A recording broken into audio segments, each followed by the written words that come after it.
Welcome dear rockers, कैसे हो आप सभी। तो आज हम देखने वाले हैं वेम्बू। तो कहानी की शुरुआत में बताया जाता है कि तमिलनाडु भारत का एक ऐसा स्टेट है जहाँ पे कई महान लोगों ने जन्म लिया। हालांकि यहाँ पहले कुछ गांव वगैरह में औरतों पर कई सारी बंदिश थी, जो कि आज भी यहाँ के कुछ गाँव में मौजूद है। जैसे कि औरतों को पीरियड्स के दौरान शुभ काम से दूर रखा जाता है, जैसे कि शादी ब्याह वगैरह। कुछ जगहों पे तो अगर लड़कियों को पीरियड्स आते हैं तो उन्हें गांव से दूर एक ऐसी जगह पे रहना पड़ जाता है जहां ना तो ढंग की छत होती है और ना ही कोई रहने लायक जगह। जंगल में या गांव के बाहर किसी जगह पे औरत को ऐसी बस अपनी रात गुजारनी पड़ती है, धूप बारिश और जहरीले जीवों के बीच। इसमें कईयों की तो मौत हो जाती है। और ऐसे ही दोस्तों एक गाँव में रघु राम नाम का एक मजदूर रहता था, जिसकी एक बेटी थी। रघुराम अपनी बेटी से बहुत प्यार करता था और उसे मंजूर नहीं था कि उसकी बेटी के साथ ये सब व्यवहार हो। इसीलिए उसने अपने परिवार को लिया और उस गांव से दूर एक दूसरे गांव में आकर बस गया, जहां मतलब ये सारी चीजें नहीं मानी जाती। आगे दोस्तों हमें वेम्बू को दिखाया जाता है, जो कि जब अपने क्लास में होती है ना वो, तो उसे पहली बार पीरियड्स आते हैं, जिसे उसके परिवार वाले काफी सेलिब्रेट करते हैं। कुछ साल और बीतते हैं और वेम्बू कॉलेज जाने लग जाती है। उसे घर के काम आते तो, लेकिन उसमें दोस्तों उसको इंटरेस्ट नहीं होता। वेम्बू का पूरा ध्यान बस अपनी पढ़ाई और एक तरह के मार्शल आर्ट्स खेल पर होता है। इस मार्शल आर्ट्स में हथियार के तौर पर एक डंडे या लकड़ी का उपयोग किया जाता है। दोस्तों वेम्बू की दादी अक्सर उसको भला बुरा बोलती रहती है, क्योंकि उन्हें वेम्बू का पढ़ना लिखना ज्यादा पसंद नहीं है। लेकिन वेम्बू के पिता रघुराम अपनी बेटी से बड़े खुश होते हैं कि चलो कुछ तो कर रही है अपनी लाइफ में, और वो अपनी बेटी का जो भी उसका सपना है उसे पूरा करने की पूरी कोशिश करते हैं। वो चाहते हैं कि उनकी बेटी जैसी चाहे वैसी बने। इसके बाद दोस्तों हमें वेम्बू की बुआ के लड़के विशाल को दिखाया जाता है, जो कि एक छोटा सा फोटोग्राफी स्टूडियो चलाता है। विशाल के साथ टाइगर नाम का एक टीनेजर लड़का भी काम करता है। हाँ, विशाल का स्टूडियो था, लेकिन उसे कुछ खास काम नहीं मिलता था, जिस वजह से उसकी जो कमाई थी बहुत ही लिमिटेड थी। हाँ, पर वो अपनी जिंदगी में खुश था यार, मतलब किसी ना किसी तरह से उसका काम चल ही जाता था। इसी बीच विशाल को एक ऑर्डर आता है कि एक आदमी की मौत हो गई है, तो वहाँ पे विशाल को फोटो लेने के लिए जाना था। इधर वेम्बू को दिखाते हैं, जो कि अपनी कॉलेज की सहेलियों के साथ एक दुकान से चाय नाश्ता वगैरह करती है, और पैसे देने के बजाय दुकान वाले से बोल देती है कि इसे विशाल के अकाउंट में लिख देना। इधर विशाल कई सारी फोटोज खींचता है, लेकिन जब पैसे लेने की बारी आती है तो जो आदमी विशाल को पैसे देने वाला था ना, वो पीकर बेहोश पड़ा हुआ था। तो विशाल को टाइगर के साथ वहां से बिना पैसे के ही आना पड़ जाता है। दोस्तों विशाल जैसे चाय वाले की दुकान पर जाता है तो पता चलता है कि वेम्बू ने उसके नाम से उधार कर लिया। तो गुस्सा करने के बजाय वो खुश होता है, कोई बात नहीं, और वो उस दुकानदार से कहता है कि भाई तुम्हारे यहाँ कोई फंक्शन होगा ना, तो मैं उसमें तुम्हारे यहाँ पे आके फ्री में फोटोग्राफी करूंगा। दरअसल दोस्तों विशाल वेम्बू से प्यार करता है। इस बारे में विशाल की माँ और वेम्बू के पिता दोनों ही जानते थे, लेकिन वेम्बू के पिता की तरह विशाल भी चाहता था कि वेम्बू पहले अपनी पढ़ाई वगैरह पूरी कर ले, उसके बाद ही वो वेम्बू से पूछकर उससे शादी करेगा। बाकी तो बचपन से वेम्बू को चाहता ही था। वेम्बू जब भी विशाल के स्टूडियो में आती दोस्तों, तो उसका कुछ ना कुछ फायदा होता था, यानी कि वेम्बू विशाल के स्टूडियो के लिए बिल्कुल लकी थी। इस तरह आज भी वेम्बू विशाल के स्टूडियो में अपने उसी मार्शल आर्ट्स वाले डंडे के साथ फोटो खिंचवाती है, जो कि विशाल बड़ी खुशी से खींचता भी है। वेम्बू के फोटो खिंचवा कर जाने के बाद वहाँ पे वही आदमी आता है जिसने विशाल के फोटो के पैसे नहीं दिए थे, और आज वो विशाल के पैसे देकर भी चला जाता है। साथ ही उससे कहता है कि मुझे अपने पिता की 13वीं के लिए उनका एक बढ़िया सा फोटो फ्रेम करके दे दो।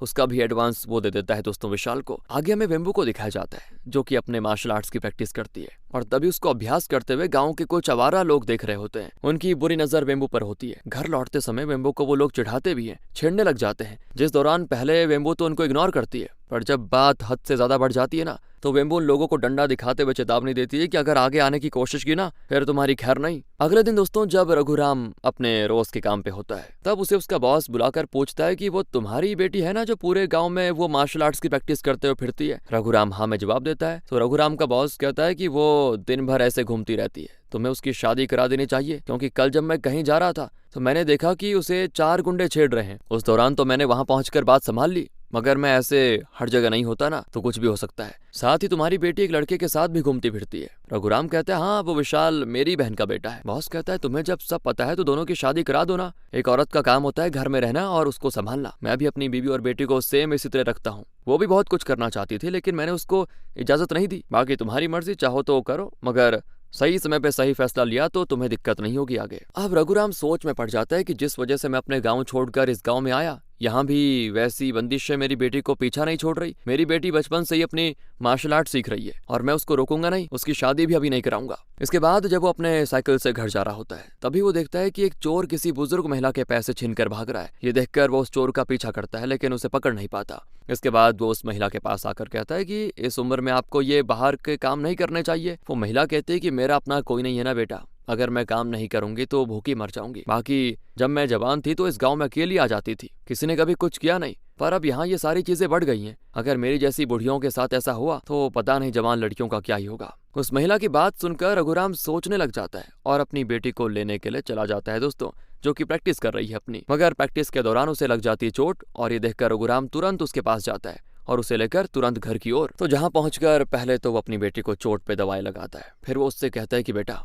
मैं बूढ़ा हो चुका हूँ, अब सोच रहा हूँ तुम्हारी शादी करा दूं। तुम्हें घर के काम तो आते ही हैं, बस तुम अपनी पढ़ाई और ये प्रैक्टिस दोनों छोड़ दो। तुम्हें अगर कुछ हो गया तो मैं जी नहीं पाऊंगा। इससे पहले मेरा ऊपर जाने का समय आ जाए, तुम्हारी शादी कराकर मैं अपनी जिम्मेदारी से मुक्त होना चाहता हूँ। तो वेम्बू कहती है मैं मार्शल आर्ट डिस्ट्रिक्ट लेवल तक पहुंच चुकी हूँ और अब स्टेट लेवल के लिए ट्राई कर रही हूँ, ऐसे कैसे छोड़ दूं। तो रघुराम कहता है कि मैंने तुम्हें एकदम से सोचने के लिए नहीं, बस कुछ दिनों के लिए मना किया है, फिर शादी के बाद ये सब जारी कर लेना, कोई दिक्कत नहीं। वैसे भी तुम्हारी शादी मैं विशाल से करवाऊंगा, वो तुम्हें समझ लेगा, बस इस बारे में सोचो जो मैंने कहा तुम्हें। अब दोस्तों वेम्बू अपने पिता का दिल नहीं दुखाना चाहती थी, इसलिए वो शादी के लिए मान जाती है। और इस शादी के बारे में जब विशाल को पता चलता है तो वो तो बड़ा खुश होता है, मगर उसे भी आश्चर्य होता है कि भला वेम्बू ने अपने पिता की ये शादी वाली बात को एक्सेप्ट कैसे कर लिया, क्योंकि वो तो पढ़ना चाहती थी। बीच में दोस्तों वेम्बू घर से भागने का भी ट्राई करती है, लेकिन उसे कदम उठाना सही नहीं लग रहा था, इसलिए वो आधे रास्ते से वापस अपने घर लौट आती है। अब क्या है कि जब इन दोनों की शादी होती है ना, तो एक रिचुअल के तहत दोनों पति पत्नी को किसी मंदिर में पूजा करनी होती है, लेकिन विशाल वेम्बू को मंदिर ले जाने की बजाय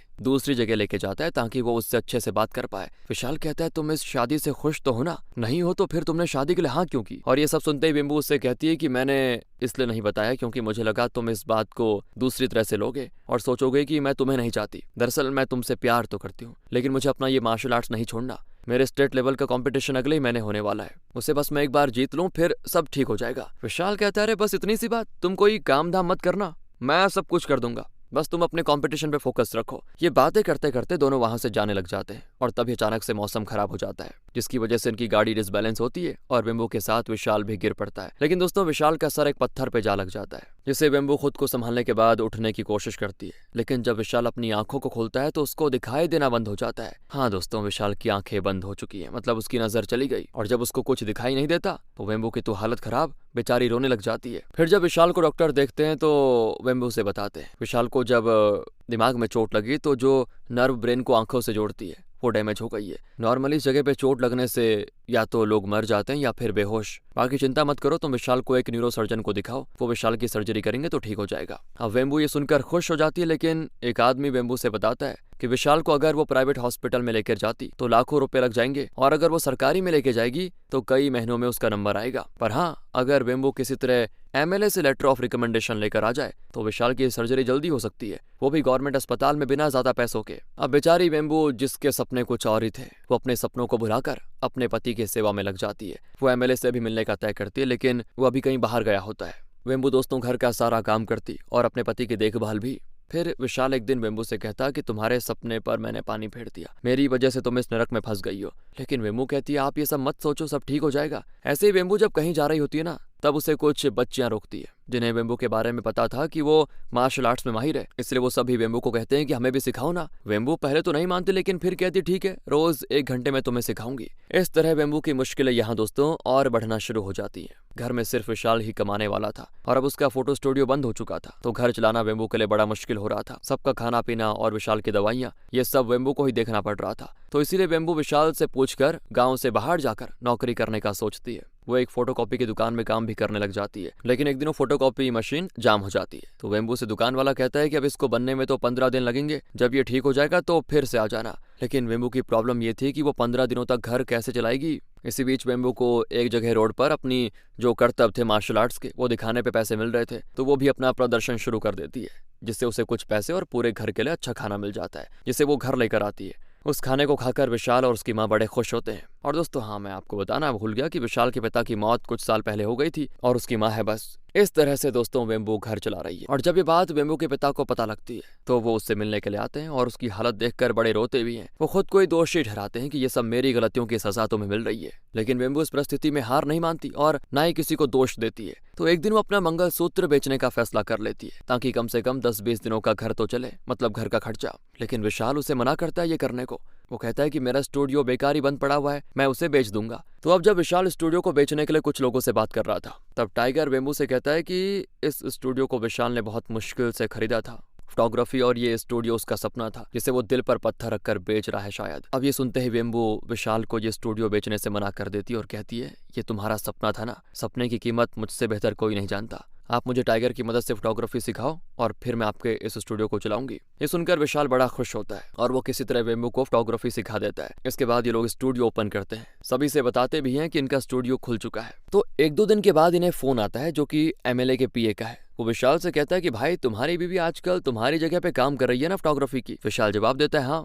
तो पीए विशाल से कहता है कि एमएलए साहब की एक मीटिंग है, उनके पार्टी कार्यकर्ताओं के साथ होने वाली है, तुम्हारी बीवी वहां पे आके फोटो खींच सकती है क्या। अब ये स्टूडियो खुलने के बाद का पहला ऑर्डर था तो वो हाँ कर देता है। और दोस्तों वेम्बू को रिकमेंडेशन लेटर भी तो लेना था विशाल की सर्जरी के लिए एमएलए से, तो वो पीए से बोल देती है आप मुझे एक बार एमएलए से मिला देना ताकि मैं वो लेटर ले पाऊं। तो पीए भी कहता है ठीक है, मीटिंग के बाद मैं तुम्हें मिला दूंगा। वेम्बू भी खुशी खुशी टाइगर के साथ एमएलए की उस मीटिंग में जाती है जहां पर एमएलए के भाषण के दौरान उनकी और बाकी सभी की कई फोटोज वो खींचती है। लेकिन दोस्तों यहाँ एमएलए अपने पार्टी के लोगों में से किसी एक को डिस्ट्रिक्ट काउंसिल का मेंबर बनाना चाह रहा था, जिस बात को लेकर वहां पे मौजूद लोग झगड़ जाते हैं और एमएलए को सब कुछ छोड़ छाड़ कर बीच में जाना पड़ जाता है, जिस कारण बेचारी वेम्बू फिर से लेटर नहीं ले पाती। लेकिन वेम्बू की वजह से स्टूडियो चल पड़ा था। अब उन्हें लोग अपने घर घर के छोटे से बड़े फंक्शन में फोटो खिंचवाने के लिए बुला रहे थे। फिर एक दिन दोस्तों वेम्बू के घर सरपंच खुद आता है, क्योंकि हर साल की तरह इस बार उन्होंने मेले में बाकी की कंपटीशन के साथ मार्शल आर्ट का कंपटीशन भी रखा हुआ है और वो चाहते थे कि कोई भी महिला इसमें आज तक पार्टिसिपेट नहीं की तो कोई अब करे। वेम्बू पहले तो मना करती है लेकिन विशाल उसे मना लेता है और फिर वेम्बू उसमें कंपटीशन करती है। लेकिन जब वो जीतने वाली होती है ना और जिस गांव के खिलाड़ी को वो हरा रही थी तो उस गांव के लोग वहां पे लड़ाई करने लग जाते हैं और इस कंपटीशन को पूरा होने ही नहीं देते। सीन यहाँ से कट होता है दोस्तों और हमें 4 गुंडों को दिखाया जाता है जो कि एक छोटी बच्ची को देखकर उसे किडनैप करने की कोशिश कर रहे थे, जिसके साथ ये सीन भी साइड होता है। कुछ दिन के बाद वेम्बू फिर से रोज के काम में व्यस्त हो जाती है। तभी उसे एमएलए का आता है बुलावा, तो वो विशाल के साथ उससे मिलने के लिए जाती है। एमएलए वेम्बू से कहते हैं कि तुम सोच रही होगी कि मैंने तुम्हें क्यों बुलाया, जानती हो उसके पीछे एक छोटी सी घटना है। कुछ दिन पहले मैं जब तुम्हारे गांव के बाहर से जा रहा था तो 4 गुंडे एक बच्चे को किडनैप करने की कोशिश कर रहे थे, लेकिन उनका रास्ता कुछ छोटी लड़कियों ने रोक लिया जिन्हें जो मार्शल आर्ट तुम करती हो वो आता था। उनके हाथ में डंडे थे और उन डंडों से वो सभी को मिलकर बुरी तरह से मार रही थी और इस तरह उन्होंने उस बच्ची को बचा लिया। और जब मैंने उन्हें देखा तो मैं वहां गया और उन 4 को सजा दिलवाई, उन गुंडों को। तो मैंने उन लड़कियों से पूछा कि ये आर्ट तुम्हें किसने सिखाया, तो उन्होंने तुम्हारा नाम लिया। इतना कहकर वो वेम्बू को एक लिफाफा देते हैं जिसमें वेम्बू का ज्वाइनिंग लेटर होता है। एमएलए ने यहाँ के सरकारी स्कूल में ये मार्शल आर्ट्स कंपलसरी कर दी थी, जिसके लिए वेम्बू ही उन सभी को सिखाएगी एज अ टीचर। और फिर दोस्तों ये मार्शल आर्ट लड़कियों के लिए खेल नहीं बल्कि सेल्फ डिफेंस के तौर पर काम करेगा, जो आज लड़कियों के लिए बहुत ही जरूरी है। और वो आगे कहता है कि मैं इसे पूरे तमिलनाडु के स्कूल में एज अ सब्जेक्ट रखना चाहता हूँ और इसके बारे में मैं असेंबली से बात करूंगा, लेकिन तब तक यहाँ तुम संभालो। बाकी मुझे पता है कि तुम्हें तुम्हारे पति की आंखों के इलाज के लिए लेटर ऑफ रिकमेंडेशन चाहिए, वो भी मैं दे दूंगा। इसी के साथ दोस्तों विशाल की सर्जरी हो जाती है, उसे सब कुछ दिखने लग जाता है और वो खुशी खुशी अपना स्टूडियो संभालता है। बाकी बात करें वेम्बू की तो इस मार्शल आर्ट्स ने उसको बड़ी अच्छी पहचान दिला दी थी पूरे देश में। साथ ही उसकी ख्वाहिश थी कि वो इस कला को विदेश में भी सिखाए। वेम्बू को अपने इस काम के लिए दोस्तों सम्मानित भी किया जाता है और इस तरह से वेम्बू ने अपने सपने को पूरा किया। उसने विपरीत परिस्थितियों के बाद भी अपने सपने को मरने नहीं दिया, क्योंकि जहाँ चाह होती है वहीं पे राह होती है। इसी के साथ होती है बेहतरीन मूवी खत्म। बाकी आप बताइए, थोड़ा सा मोटिवेशन मिला हो तो लाइक करें। मिलते हैं अगली वीडियो में, ध्यान रखें अपना। Thanks for watching.